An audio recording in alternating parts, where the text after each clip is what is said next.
ദൈവ തിരുനാമം വാഴ്ത്തപ്പെടുമാറാകട്ടെ. ന്യായാധിപന്മാരുടെ പുസ്തകം 4-ാം അധ്യായം 14-ാമത്തെ വാക്യം. പുറപ്പെട്ടു ചെല്ലുക, യഹോവ നിനക്ക് മുമ്പായി പുറപ്പെട്ടിരിക്കുന്നു.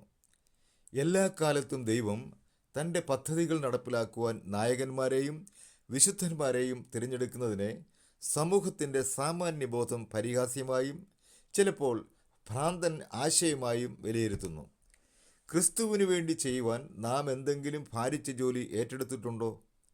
വായിച്ചു കേട്ട ഭാഗത്ത് ഞാൻ നിന്നെ അയച്ചില്ലേ എന്ന ഒരു ചോദ്യം ദെബോര ബാരാക്കിനോട് പറയുന്നതിൽ നിന്നും വ്യക്തമാകുന്നുണ്ട്. നമ്മെ അയച്ചിരിക്കുന്നത് എന്തിനാണെന്ന് ദൈവത്തിനറിയാം. അത് നമുക്കും ബോധ്യപ്പെട്ടിട്ടുള്ളതാണ്. മിസ്രയീമിൻ്റെ അടിമത്തത്തിലായിരുന്ന ലക്ഷോപലക്ഷം ജനത്തെ അടിമച്ചങ്ങലയിൽ നിന്നും സ്വതന്ത്രരാക്കി വാഗ്ദത്ത നാട്ടിലേക്ക് കൊണ്ടുവരേണ്ടതിന് ദൈവം മോശയെ നിയോഗിച്ചു. മോശ പരാജിതനായോ? പ്രാരംഭഘട്ടത്തിൽ അങ്ങനെ ഒരു തോന്നൽ ഉണ്ടായേക്കാം. എന്നാൽ അങ്ങനെ തനിക്ക് സംഭവിച്ചോ? ഇല്ല. ആഹാബ് രാജാവിൻ്റെ കൊട്ടാരത്തിൽ കയറി ഏലിയാവ് രാജാവിനോട് ശക്തമായ ഭാഷയിൽ ധൈര്യത്തോട് പറഞ്ഞു, ഞാൻ സേവിച്ചു നിൽക്കുന്ന ഇസ്രായേലിൻ്റെ ദൈവമായ യഹോവയാണ്. ഞാൻ പറഞ്ഞല്ലാതെ ഈ ആണ്ടുകളിൽ മഞ്ഞും മഴയും ഉണ്ടാകുകയില്ല. 3.5 വർഷത്തേക്ക് ആകാശം അടയ്ക്കപ്പെട്ടില്ലേ? താൻ പരാജയപ്പെട്ടു.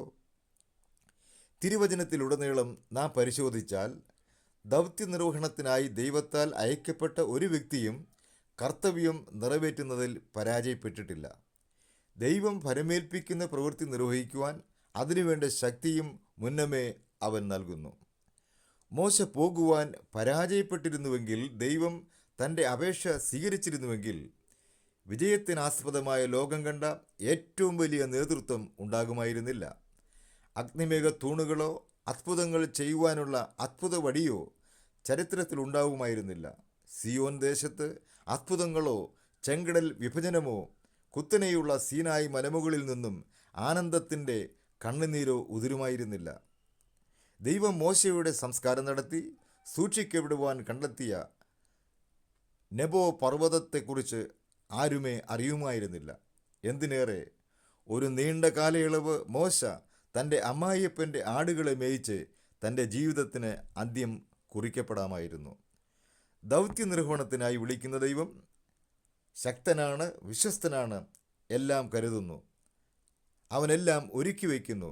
അവൻ്റെ മഹത്വം നാം കാണണം. തൻ്റെ കരങ്ങളിൽ സമർപ്പിക്കണം. ഒഴികഴികൾ പറയരുത്. ചെങ്കടലിൽ കൂടി ചെങ്കൽ പാതയൊരുക്കുവാൻ ഇന്നും നമ്മുടെ ദൈവം ശക്തനാണ്.